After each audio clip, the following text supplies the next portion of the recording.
Kenan Mowika. El día de hoy vamos a repasar un poco los números en idioma náhuatl. Es importante remarcar que la numeración en el sistema náhuatl es vigesimal, a diferencia de nuestra numeración que es decimal. Ellos cuentan por veintes más que por decenas.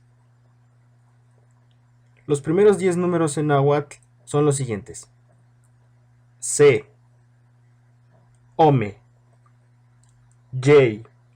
En algunas regiones pueden pronunciarlo como Eji, Yeji, Eyi o Ei.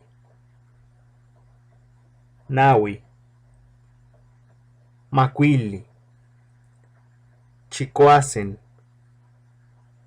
Chicome, Chicuey, Chicnawi, Mahtlactli.